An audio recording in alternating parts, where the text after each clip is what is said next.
Puji Tuhan, haleluya, selamat pagi, selamat kembali kita berjumpa di dalam kasih Tuhan Yesus Kristus.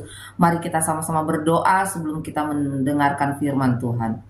Terpujilah Engkau Allah yang baik, Allah yang besar, Allah yang heran di dalam hidup kami. Pagi hari ini Tuhan, kembali kami mau mengisi hati kami dengan firman-Mu, mengawali sepanjang hari ini. Ampuni setiap salah dan dosa kami, di dalam nama Yesus kami berdoa dan mengucap syukur. Haleluya, amin. Bapak Ibu terkasih di dalam Tuhan Yesus Kristus, pagi hari ini satu kebenaran firman Tuhan akan kita lihat bersama di dalam Mazmur 119 ayatnya yang ke-107. Demikian firman Tuhan. Mazmur 119 ayat 107. Aku sangat tertindas, ya Tuhan, hidupkanlah aku sesuai dengan firman-Mu. Amin. Pagi hari ini renungan firman Tuhan saya beri judul Firman Tuhan adalah kekuatan. Bapak Ibu yang terkasih dalam Tuhan Yesus Kristus, Mazmur 119 adalah mazmur yang terpanjang, pasal yang terpanjang di dalam kitab Mazmur. Dan ayatnya yang ke-107 ini merupakan doa dari pemazmur di hadapan Tuhan, di mana pemazmur mengungkapkan penderitaannya di hadapan Tuhan dan ia menaruh harapnya kepada perkataan-perkataan Tuhan. Pemazmur berkata, "Aku sangat tertindas, ya Tuhan, hidupkanlah aku sesuai dengan firman-Mu." Sekali lagi dikatakan, aku sangat tertindas. Artinya apa? Artinya ia sedang ada dalam keadaan yang benar-benar menderita. Penderitaan yang ia alami itu nyata. Penderitaan yang ia alami itu bukan halusinasi, bukan dongeng, tetapi ia benar-benar berada dan mengalami penderitaan yang sangat-sangat berat. Bapak Ibu yang terkasih dalam Tuhan, penderitaan itu seringkali mewarnai perjalanan iman kita.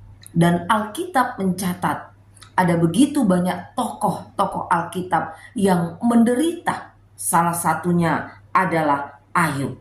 Namun ingat, di tengah penderitaan yang kita alami, Tuhan yang kita sembah adalah Tuhan yang peduli. Tuhan yang kita layani adalah Tuhan yang mengerti. Itu sebab perlu kita mengakui di hadapan Tuhan sebagaimana pemazmur mengakui bagaimana kondisinya di hadapan Tuhan.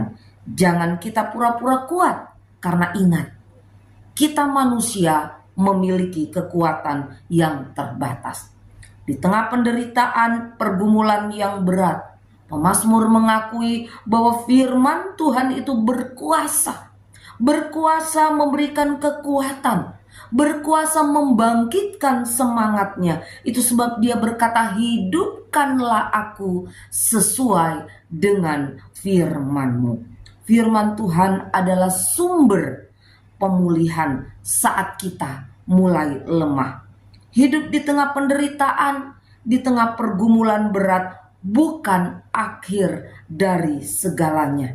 Dengan bersandar pada firman Tuhan, kita dapat menemukan kekuatan dan harapan untuk terus melanjutkan perjalanan iman kita. Mari jadikan firman Tuhan sebagai pegangan hidup, sebagai sumber kekuatan dan harapan ketika kita merasa lelah, di dalam tanda kutip, karena penderitaan, karena pergumulan yang sungguh-sungguh nyata kita alami. Mari kita mau berkata seperti pemazmur, hidupkanlah aku sesuai dengan firman-Mu. Amin. Kita sama-sama berdoa. Terima kasih Tuhan buat firman Allah yang kembali mengingatkan kami bahwa firman Allah itu berkuasa, memberikan kami kekuatan, membangkitkan semangat di dalam hidup kami ketika kami mengalami pergumulan, ketika kami ada di dalam penderitaan yang sangat-sangat berat. Bapa yang baik, biarlah apa yang kami dengar, apa yang kami pelajari bersama itu tidak berlalu dengan sia-sia. Kami mau menyerahkan seluruh hidup kami di sepanjang hari ini ke dalam pimpinan-Mu. Biarlah Engkau yang berkuasa mengatur setiap langkah hidup kami. Terima kasih banyak Tuhan. Ampuni setiap salah dan dosa kami. Di dalam nama Tuhan Yesus kami berdoa dan mengucap syukur. Haleluya. Amin. Puji Tuhan, selamat pagi dan Tuhan Yesus memberkati kita semua.